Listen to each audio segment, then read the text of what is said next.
તો રાજનીતિમાં આવું બધું ચાલતું હોય છે. મહેશભાઈ વસાવા ટ્રાઇબલ પાર્ટીના 2 ટર્મના ડેડિયાપાડા વિસ્તારના ધારાસભ્ય હતા, પરંતુ ચૈતરભાઈ વસાવા સાથે મતભેદ થતા ચૈતરભાઈ વસાવા આમ આદમી પાર્ટીમાંથી ધારાસભ્ય બન્યા અને આમ આદમી પાર્ટી ધારાસભ્ય બન્યા પછી આમ આદમી પાર્ટીએ ટ્રાઇબલ પાર્ટીને તોડી નાખી અને જેના કારણે મહેશભાઈ વસાવા થોડો ટાઈમ માટે ભાજપમાં આવ્યા. પણ કોઈકનો કોઈ કારણસર, એમાં કારણમાં મારે જવું નથી, કેટલીક શરતો હતી, કેટલાક કામો હતા, કોઈ પેન્ડિંગ કામો કે જે સમય માંગી લે તેવા કામો એમના ન થતા તેઓ ભારતીય જનતા પાર્ટી છોડી અને ફરી પાછા ટ્રાઇબલ પાર્ટી મજબૂત કરવાના પ્રયત્નો કર્યા.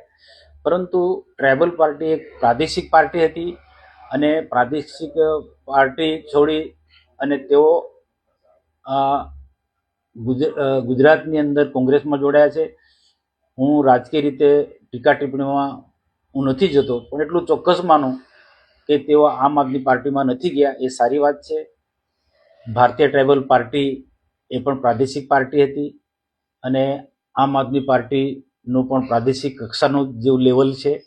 આજે નેશનલ લેવલની પાર્ટીમાં તેઓ ગયા છે, તો હું તો ઈચ્છું છું કે આવનારા દિવસોમાં એમનું ભવિષ્ય સારું કોંગ્રેસમાં ઉજ્જવળ બને અને પ્રજાના કામો કરે.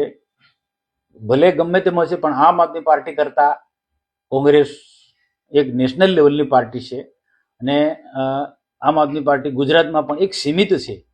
એટલે મોટા ક્ષેત્રની અંદર મહેશભાઈ ગયા છે, તો પણ આમાં ભારતીય જનતા પાર્ટીને કોઈ ફરક નથી પડવાનો. ભારતીય જનતા પાર્ટી ડેડિયાપાડામાં પણ મજબૂત જ છે, ભરૂચ જિલ્લામાં પણ ખૂબ મજબૂત જ છે. આ વખતે તો ભરૂચ જિલ્લામાંથી બધી જ સીટો, 5 સીટો ભાજપ પાસે છે. એટલે અમારે કોઈ ચિંતા નથી. તાલુકા જિલ્લા પંચાયતમાં પણ